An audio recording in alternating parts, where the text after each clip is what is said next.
Hello and welcome to the Business of Authority. I'm Jonathan Stark. And I'm Rochelle Moulton. And today we're going to talk about the secret benefit of podcasting. Ooh. Right. Shall I tee this up? Yeah, that'd be great. Yeah, so I was at MYOB last week. That's David Baker's annual conference for creative business owners. And one of my co-speakers was Adrian McIntyre. And I just so loved his talk. And then Jonathan and I were talking about it this morning, and we realized that maybe, Jonathan, you talk about this issue a lot, but just not on this show. So this idea that he presented it visually as a triangle. Think of like Maslow's hierarchy, right?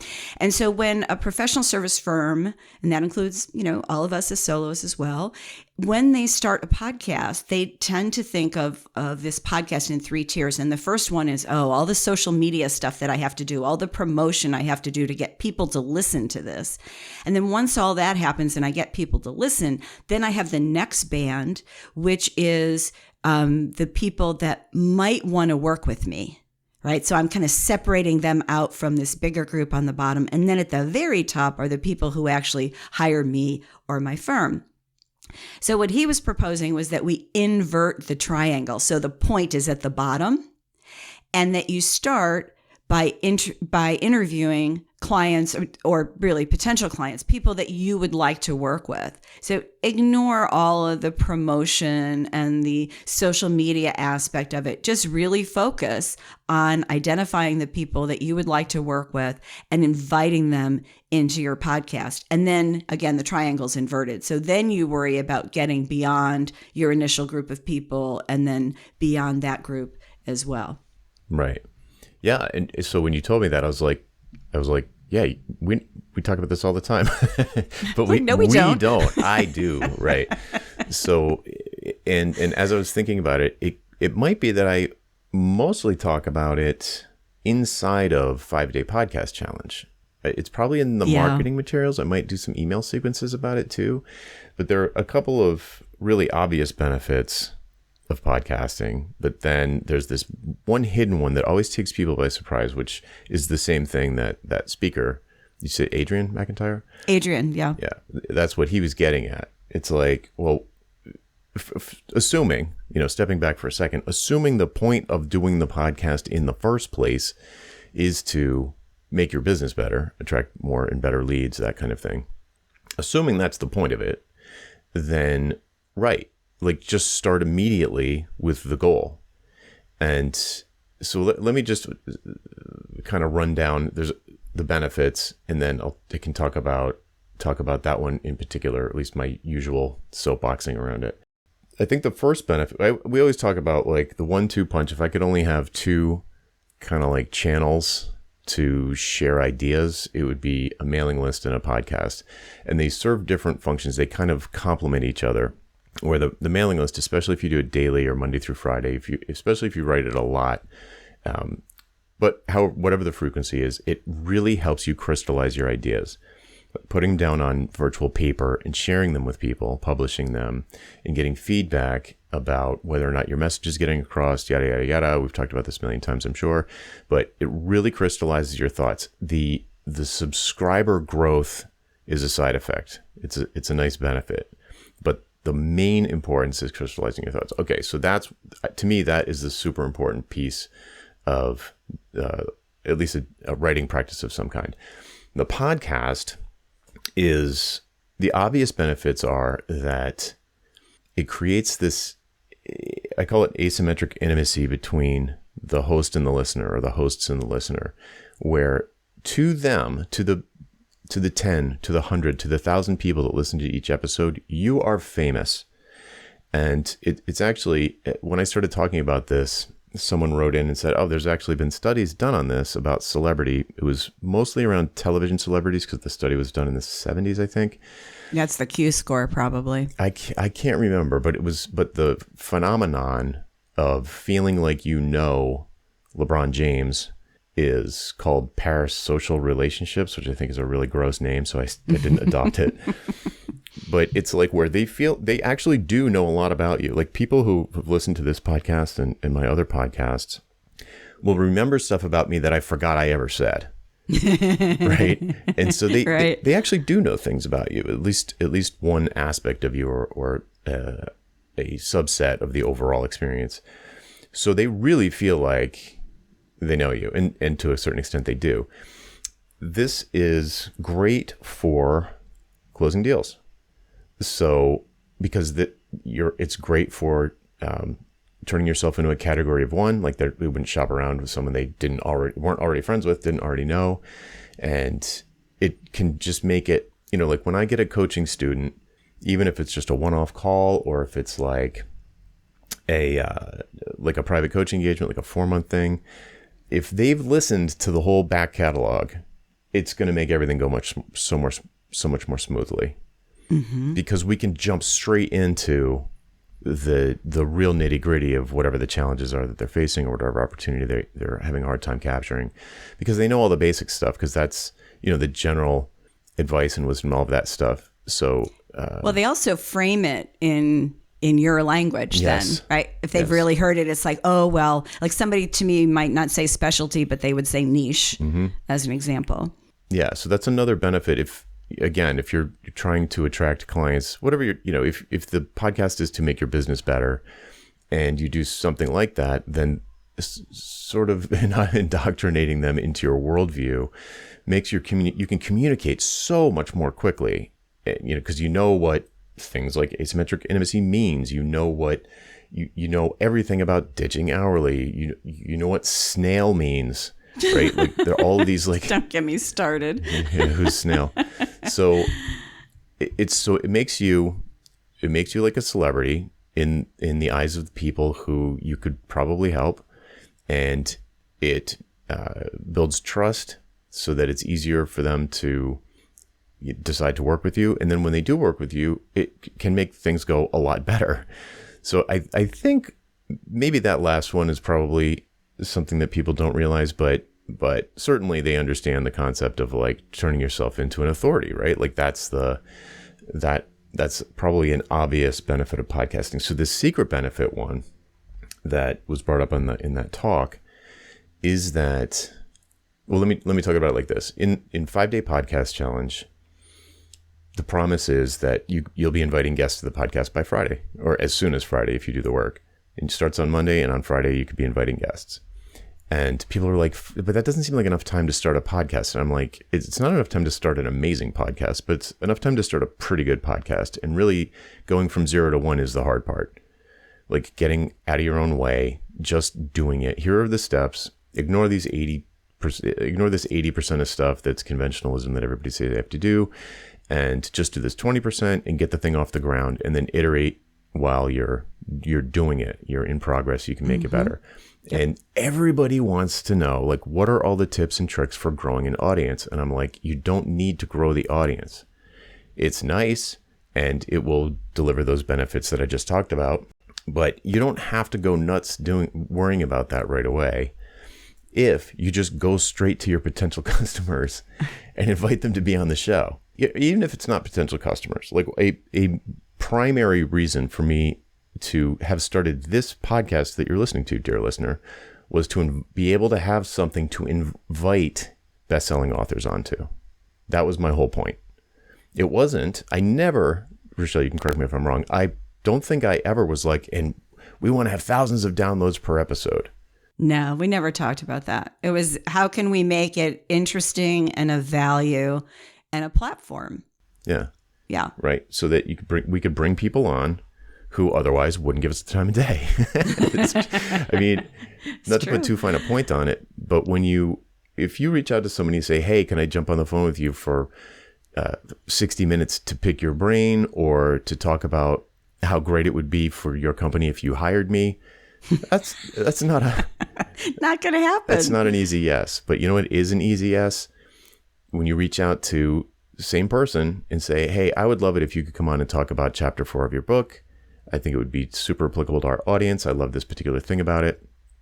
Or you could reach out to people on your sort of prospecting list, or people who would fit in your ideal buyer persona, and invite them to come on and share their whatever it is. Share something about their business or their journey or their struggles or war stories or something that would be of interest to people like them who you're hoping will eventually hear about it and start to listen. But also you're reaching out with an offer to do something that has benefit for them immediately, which is that it puts them on a pedestal. It makes them look like, it's social proof that they know what they're talking about. Well, and you do everything in your power to help support that and make them look good on the podcast, because you both win when you do that. Right. Yeah. So I have a number of students who, that wasn't our goal with this podcast. I do it a little bit on Ditching Hourly though. But I have students who are very, very tightly focused ideal buyers. They know exactly who their ideal buyer is. And so they can and do go on LinkedIn, they connect with people who would be good in their target market, and they do a little bit of research and pitch them on coming on the show. And that's a much easier yes than like, hey, can we jump on a phone call so I can pitch you my services? Well, the other thing is, it's a much easier yes. It is more work than going to a quote unquote celebrity and saying, oh, come and talk about chapter 4 of your book. So that's the thing. And that's where I think people mess up sometimes, is that you go to somebody without doing the homework. Is you've got to do that. It's for somebody who doesn't have a book, who isn't constantly out there on some kind of a platform. You don't necessarily know what they sound like on a podcast, what they're going to talk about, what their point of view is. And I don't want to underemphasize the amount of work involved in doing that, but it's worth it, because hopefully it's the same kind of research you would do if you were approaching them to talk to them about a project. Right. If you were going to pitch them, if they did say yes, and you were going to pitch them on your services, you probably better do the exact same homework, and even if you, and by the way, I'm not saying that you get them on the show and then like when you stop recording, you say, oh, by the way, did you know I do, you're not pitching them. It's never about pitching. It's about giving them some time on your platform to share their expertise, right? To share their experience. People love doing that. Not everyone, but a lot of people do love doing that. And it creates a bond between you when you really watch out for them and help them to be their best on your podcast. Mm-hmm. They remember that. They feel good about it, as they should, as we should, that's part of the joy of doing it.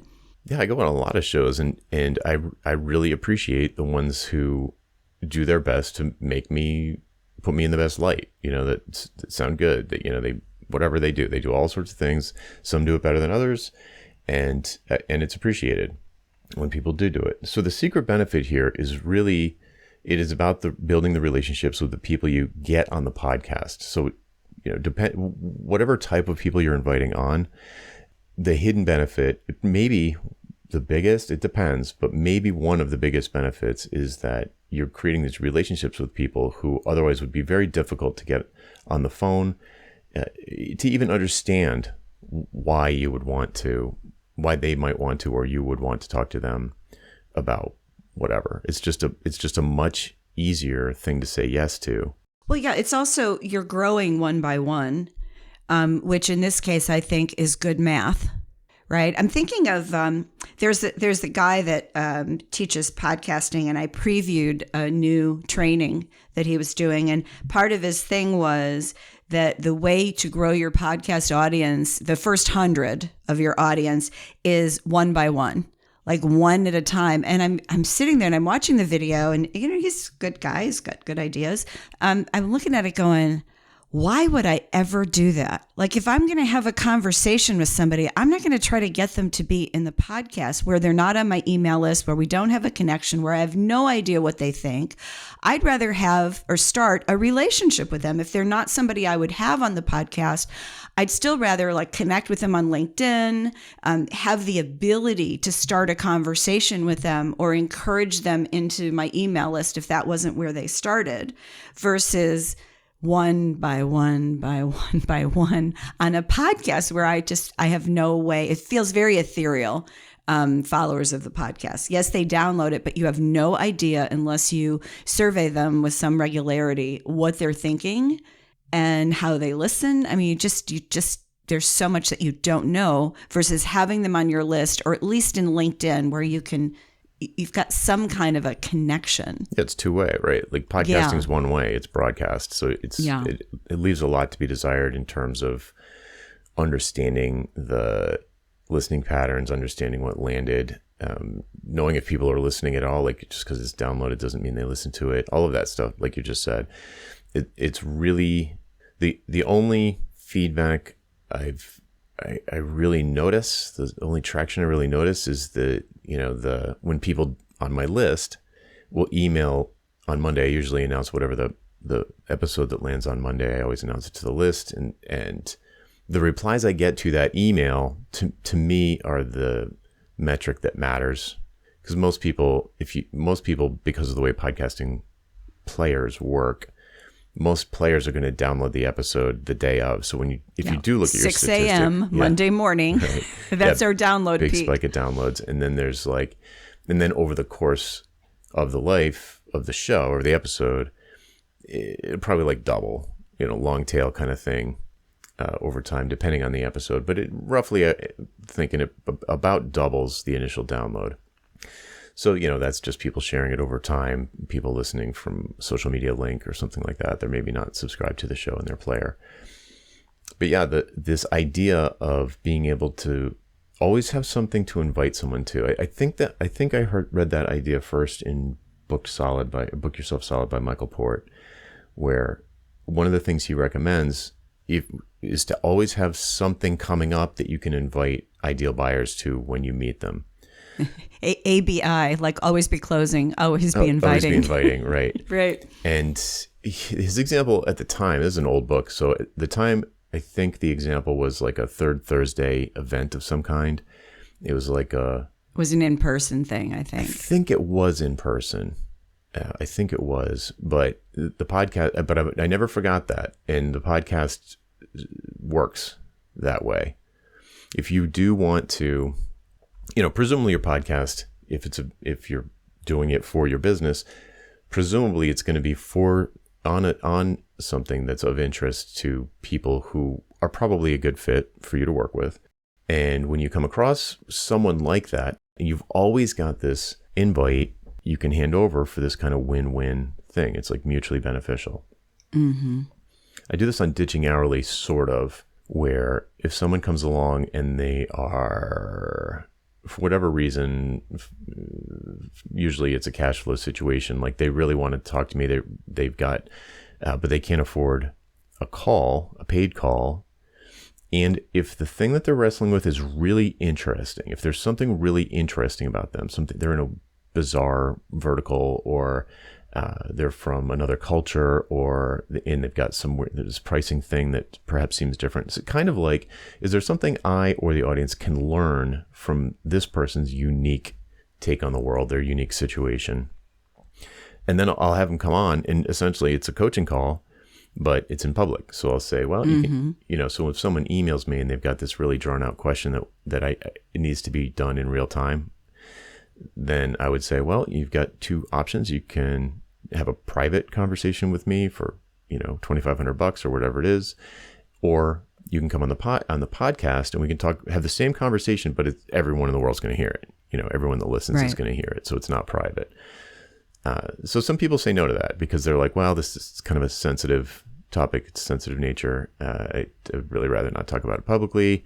Even if you don't use their name, they're sure all their friends are going to hear it. So, and recognize their voice. So sometimes people say no, but usually they say yes. So I don't know if it's not quite the same thing, because maybe these folks will end up, perhaps if they take the advice that we settle on in the show, perhaps they'll come back, they'll have some success, maybe have a little bit more money, maybe come back and hire me at some point. But really, I see those as like sort of demonstrating how it would go for people who do pay, because I'm explicit about the fact that it's basically a coaching call. Well, it is about invitations. I'm thinking about just the conference that I was at last week. There were a couple people who knew I was going to be there, and they said, "Oh, I want to make sure that we have a chance to talk because," and so it was, we didn't have appointments, but they had something to invite me to. And the flip side is, for those of you who are doing any sort of in-person conference or association work. Like, when I was in an organization where we met once a month in person, I would almost always bring a guest. It would be somebody that I just started talking to, or we talked about the issue that they were going to talk about. And sometimes I'd host a table. Sometimes it would just be one person. But having that with some sort of regularity, like a conference you attend, even if it's just once a year, or a conference circuit where maybe you have 3, 4, or even 5, because some of you do that many conferences every year. Yeah. It gives you that opportunity to create some continuity with people. Mm-hmm. Yeah. So whatever kind of relationships you're trying to build, this can be, having a podcast it's just amazing for that. You get all the other benefits. The sort of, celebrity, people squeal when they meet you, or when they, jump on a phone call with you. That's pretty awesome, I have to say. Yeah. Or like they're almost jarred when you do get on the phone with them. And I've heard more than one person has said to me, like, I feel like I'm talking to an interactive podcast, because it sounds the same, as same room, same mic, same everything, I suppose. And the other thing about it is, I guess I'm going a little bit into like course material here, I suppose. But the thing about the format that I recommend for people who are trying to use the podcast to do all of these things, to make their business better in all the ways that we're describing, the format I recommend is weekly with a guest. Or that's by far my number one. My number 2 would be co-hosts, like we're doing. I like to keep it to 2 people. I think Rochelle, like when we've had a guest on, it's hard. Yeah. And you got to be careful about stepping on each other's toes. The editing is much harder. If you're doing it yourself, the editing is way harder. There's a lot more to calculate. There's also a lot of more work, pre-work between Rochelle and I, when we're, who's going to reach out to the guest? When's your calendar free? They can't do it on our normal recording time. It is exponentially more complicated to do. Well, and especially when there's a book that we've both read, and we might have picked completely different sections. This has happened a number of times where you've been enamored of a thing, and I'm like, really? Yeah. I don't care about that. I want to talk about this. And, we talk about both, right? But yeah, there is coordination involved. And there are some, I think it's Stacking Benjamins, which is a financial podcast where they have I think it's 3. It may have changed since I've last listened to it, but I think they have 3 co-hosts, and then they'll have guests. Yeah. And it's, that's impressive to be able to manage that. It feels more like having a radio show than a podcast. Right. Yeah. I used to be on a panel show called The Freelancers Show. It's still going, I think. And that was 4 or 5, sometimes 6 people on the call. There were never guests. It was always like people that had different kinds of, that were experts in different areas, but it was all related to freelancing. And we would talk about that. And, I didn't edit that one, but that had to be brutal just to get all the levels and yada, yada, yada. But so anyway, so the format I recommend for people who are just starting out is this sort of, you don't want to, it's very hard to just monologue into a mic. You almost have to write a script and then read it, and then you sound weird unless you're really good at it. So doing a solo show is very hard. Doing a show where you're talking to someone and you can have a normal conversation is much easier. And then once you've got if you have more than 2 people, it does get complicated. But it's hard for me to just not talk about all the awesome things about podcasts and the things that might surprise you if you've never done one. But the focus for today is about that relationship building with the kind of people you want to build relationships with. It's amazing for that because you've got this ready invite, and you can just be like, hey, why don't you, I've got an opening next Thursday or whatever. Let's jump on. Could you jump on a Zoom call for, 45 minutes to an hour? And there can be an element of magic where you kind of lose track of time, which is dangerous because you are doing a podcast and you have to whip it into shape for everyone to want to listen. Right. But that's what happens with relationship building, is that sometimes it just goes by leaps and bounds. And I think the podcast gives you the ability to do that. Now, I wanted to just add something so that I'm true to Adrian McIntyre's presentation. He proposed something else, which I know you and I are probably never going to do. But his clients tend to be larger professional service firms. And his thing was do them in person. Because if you, and an example he used is like, take a 2-week period, do nothing but create this podcast. So you create like a mini series almost. And you could do it in where you are. You could go to the clients. You could go to a conference and set up an audio outfitted hotel room where you do them. But his rationale is being across the table from them is huge, and it changes how you build the relationship. So I want to throw that out there. I don't think people in our audience are probably going to be doing that, with a couple of exceptions. I know I have a couple of clients that go to conferences with their podcasting equipment so that they can nab people while they're there, and it gives them another chance to build that relationship. So I wanted to toss that out because I thought it was a really interesting idea. Yeah, I've never done that, but it's been done to me, where you go to a conference and somebody is exactly what you said. They've got their suite set up. They've got a suite. It's all set up, lighting, set, everything, and do like I've done it. I can think of a few times, 3 times directly, like right off my head, where it's like lights, camera, action. We're gonna interview you about the talk that you're giving or that you just gave, and yeah, it's great. As a guest, it's just it's like you went to all this trouble and all I have to do is show up and essentially summarize the talk that I've already prepared. It's like, yeah, let's do it. Yeah. What time? Yeah. So it's... Well, and it's also, if you're like a client, right? If you're a potential client, so you're the head of, yada, yada, yada at company X, and somebody says, hey, I know you're going to be at the conference. Could I grab you for a half hour? I'm going to have a suite all set up, and I'd like to interview you about this. Most people are going to say yes. Yeah. Right. And then you as the podcaster have the added advantage that you're going to meet this person. And yeah, you have to schlep a little bit more equipment. I don't think you have to go to like create a true audio suite. There's some things you can do with like the towels in the room to add, some of that. You can close the drapes, things like that. But it really, the clients that I have that have done this have done it with really good results in terms of relationship building, as well as having this joint asset that they created. Right. Yeah. I don't see myself doing this kind of thing, but then again, it's hard for me to imagine even going to many conferences at all. I was going to say, you have to get out of the house. Yeah, right. I'm more of a remote guy at this point. But, I actually thought about it for this conference. I did think about it, and then I just decided that too many moving parts. I didn't want to add one more thing to it. Plus, I travel with carry-on luggage, and multiple mics just seem like it might just be too much. Right. But to your point, I mean, you can't imagine that it wouldn't be better for an even better way to create a relationship with people in your target market, Yeah.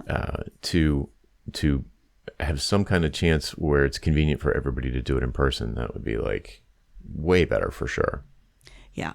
Well, and I can see, if you have a certain size firm and you've got a very particular kind of client, and maybe they're geographically centered more or less, you could, go to Chicago, or maybe you're in Chicago for a day or 2 weeks, whatever it takes. And you make this happen. I mean, I think it's a great idea. And there are podcast studios around the country that already exist. It's not like you have to go and rent a hotel room and do all this stuff. There are studios that already exist that can make this easier for you. Yeah.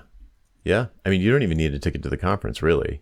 Just as long as you know where the hotel is, like which hotel it is. And if you were going to do it in your room, or there was a place convenient to the venue, then yeah, it's just... Well, you rent a suite. I'll just give you you want to rent a suite because you don't want a bed in the room. It just it's not the right vibe. Yeah, no. Yeah. You rent a suite, close the door to the adjoining bedroom, do it in the suite, set that up, boom. Yeah. Yeah. So that's the secret benefit, is that you have this invitation that you can extend, sort of create value first, be generous first, to whoever it is you want to create the relationship with. In this case, it could very easily be prospects, people in your target market. And of course, if they click with you, not everyone's going to click with you, but if they do click with you, then it's like, wow, that was really great. And if your positioning is laser focused, and it's like crystal clear what it is that you do, or if perhaps the focus of the interview just revealed, made sense for you to contribute your expertise perhaps on their behalf or just to opine in general, then not only is it going to be of interest to listeners who are like the guest or aspire to be like the guest, but the guest might say like, we should talk. Yeah. I'm nodding my head. You can't hear that. I'm surprised it didn't creak while I did it. Cool. So I don't know. We don't have to beat this one into the ground. Does that seem like, I guess the thing that I would say is I hope this concept is as revelatory for you, dear listener, as it was for Rochelle, because to me, it's like, I was like, yeah, it's like a big reason to have a podcast. Well, no, what I liked about it is that I felt like the people in the room were really worried about, and these are people who run creative agencies. They have employees, like they have obligations, and they're sitting there going, can I do this? Like, how can I add another thing to this very busy plate? And so to hear it kind of stripped of all of their worries, which is how do I build an audience? And a lot of that is, there's some ego in there. Like, how do I not be embarrassed if I have like 2 listeners? And the point is, it really doesn't matter. Yeah, it really does. If you are meeting the right people and if your positioning is really, really dialed in. Now, he didn't really talk about that, but right. In my mind, that has to happen. It has to be there to really get the maximum value out of doing a podcast. Right. There's somebody wrote this. I read it recently, and I wish I could remember who. And they said you should do the podcast that only you can do. And in a way that can be really hard to say, oh, what is it that only I can do? But it's kind of goes back to like, what's the onlyness factor of you and your firm? Like, what do you have to offer that nobody else does? And, that's the germ of the podcast. Mm-hmm. Yeah. Yeah. I mean, I said early on, like the 1-2 punch for me is like mailing list to crystallize the thoughts, and the podcast for building your authority, building trust, and building relationships. It's useful. It's an easy yes. It's a generous way to lead. There's so many great things around it. Is it work? Yes, of course it's work. And if you do need to justify it, well, there's your justification. It's like, how else am I going to get 20 people in my ideal target market to say yes to sit and talk with me over the course of the next 10 weeks? Exactly. Cool. Anything else? No, I think we'll have one that's under 45 minutes for a change. How about that? Yeah. I could go off on a tangent about podcast editing. No, you will not. But I will not. Yes. Then we won't make our goal. Right.